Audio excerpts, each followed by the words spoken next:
Hello, welcome to my very first YouTube video. This is a YouTube video. I will now say all the things that are good. Me. Alright, hi everyone. This is my first YouTube video. My name's Eva, and we're going to talk about some issues in the coaching industry. If you don't know me, I have rambled on the internet, on Instagram, all about this topic for the past year, talking about what the F is going on in the spiritual coaching course industry because people have seemed to lost their minds, start scamming everybody, start only caring about making $1 bajillion a month, and be also offering like nothing and not actually being helpful. So that's what we're going to talk about a little bit today. I have been in the online business coaching world for the past 8 years. I used to be a full-time coach. I used to be a full-time online marketing teacher. I also have been in the spiritual world for like 20 years. I have 5 yoga teacher training certifications, Reiki certification. So I've seen it all go down. And when I say go down, I mean go down. But I do love coaching. I just think there are some major issues in funny business going on that I want to talk about. So that's what we're discussing today. 3 big issues in the coaching industry and what we can do about them. Number 1 issue is that people are coaching without any training or certification. So I used to actually tell people to do this. So totally calling myself out first and foremost that coaching used to be seen as a bit more, help someone, guide someone, just be one step ahead from them. And coaching is actually something that should be done by professionals. You should be trained and qualified to coach. Coaching is an actual tool and a certain way of doing things, a certain way of looking at psychology, looking at people's goals, looking at how you can support them and help them towards something. And you need to be trained and qualified for that. Coaching is not telling people what to do.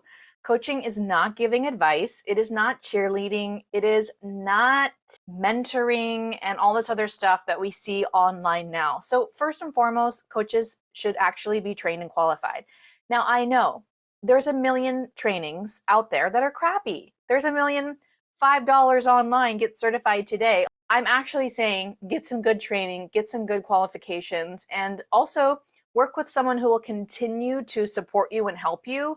Maybe that is another program or certification, continued education. The point is you should be trained. So number 1, if the issue is that people aren't trained, gosh, I really don't know. How do we fix this issue? God. Ugh. Get training and qualification. Otherwise, don't call yourself a coach. I'll die on that hill. Number 2 is coaches acting like they are freaking therapists. You're not a therapist if you're not a therapist, okay? Coaches and therapists do very different things. And a lot of coaches are working way outside of their scope of practice, way outside of the limits of what they should be doing, what they should be talking about. Because in the coaching industry, you're told, you can work with anyone. Girl, you can help anyone with anything.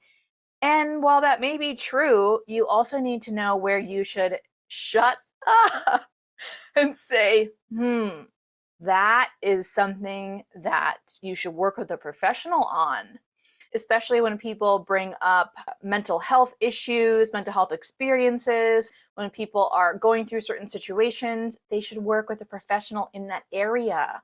A lot of times, if you're a coach and you run into clients that just feel difficult or negative, or like you just kind of feel like you're not really helping them, that can be a red flag that you need more training and skill. And also, you're working with them on something you shouldn't be working with them on. So if I'm saying number 2 is the issue, is that coaches are acting like therapists, what is the solution? Is stay within your scope of practice. Know what it is you can do and how you can help and support someone. For me personally, I work in the health coaching arena. and not in the like drink a green juice every freaking morning health arena, but I'm working on my certification as a board certified health coach, wanting to work with doctors, psychiatrists, working for insurance. So I'm really clear on my scope of practice and where I can and should be working with someone. And I know from my training and my experience that if I start creeping into any kind of feeling like I should be a therapist, or someone bringing up something that a therapist should be working with someone on, that is a time for me to refer out. So the solution here, stay within your scope of practice and learn how to refer out. And you honestly might need much more training to know what your scope of practice is and how to treat and handle certain situations that you might work with. And the third issue is a real big one. It is a very bad one, a sad one, and oh my God. Like I said, I have had my Instagram account for a while. Why don't you say something on Instagram? I've just gotten horror story after horror story of people who have been financially abused. And that's not even my point right now, actually, today, but this is coming from how many stories I've seen of people. My point is, number 3, the pricing has gotten out of control in the coaching industry. People are off their rockers about how much they think it's okay to charge someone. And let me tell you right now, it is not a mindset issue. It is not a block, a money block. It is saying, hey, you are out of your freaking mind if you think you should charge someone $1,000 a call for some kind of quantum clearing. It's out of control. So we have a huge issue with people overpricing, saying, wow, I'm going to charge you this and then you're going to get this, and the price is not equal to what is delivered. We have an issue with people feeling completely out of touch with the value of a dollar. We have people not looking at what the market will bear, what other professionals are pricing. And I don't mean what other coaching professionals. I actually mean, like, have you looked at what a massage therapist charges? Have you looked at what like a consultant charges? Have you looked at what a therapist charges? And where is your pricing in relation to that? Maybe a therapist has so much more training and qualification than you, but the coach's pricing is 6 times the amount. It makes no sense. So we have a huge problem with people charging out of control pricing and overcharging people, taking advantage of people. So what's the solution? What's my idea? Have your pricing be normal. And I know that could mean anything, but it could be good to look at what are other people in comparative industries charging. Make a list of online and locally, what do other industry professionals charge? Like, let's say you are I'm just going to go with health coach because I know that one right now.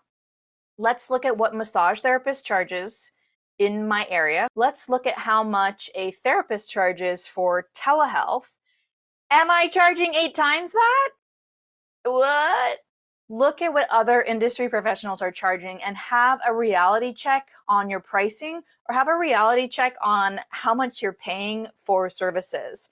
You should not have to hype and mindset yourself and think that you're going to get a bajillion good things or a bajillion dollars back for paying someone a lot of money. That is some weird mindset jibber jabber, so we don't want that. Reality check on your pricing. It should also be fair pricing. It should be accessible pricing. I'm not saying you can't have like a premium high ticket package. Let's say you work with someone for 6 months and it's $3,000, $6,000. I don't know. Do you have like a one-off call? Do you have like a small mini course someone can walk through on their own?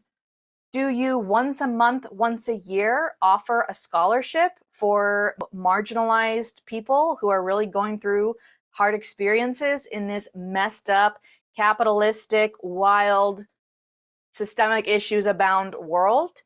If you are only charging high ticket, that's really something to look at. How can you bring some accessibility into your coaching? So there we have it, kids. My first video. And to recap, the 3 issues in the industry are, look at my paper. Number 1, people working without certifications or training. Go get certified and qualified. Number 2, work within your scope of practice and don't pretend to be a therapist. Therapy is amazing. It has its own place. Just know what your scope of practice is. Coaching is amazing. It's not therapy. Number 3 is pricing. Have sane, normal ass pricing. Do not get on these abundance roller coasters where you just end up taking advantage of people and feeling like you have lost touch with reality about the value of a dollar. If you mildly enjoyed this video today, whatever you do, don't subscribe. Definitely come over to Instagram at Why Don't You Say Something. Check out the links that I will put in the thingy down there. You can listen to podcasts where I have talked a lot about different issues in the industry and also deep dived on my experience unraveling from the industry. And lastly, stay tuned because we have a Why Don't You Say Something normal ass business group opening up. It is a low cost membership of more content and conversations around these topics. How can you do normal ass business? How can you do like ethical business? What does that look like? What does it mean to you? And be around people who are still trying to do good work, offering what they love and the services or healing that they want to do, and just do it in a normal ass way. Thanks for listening. I will see you on the next video.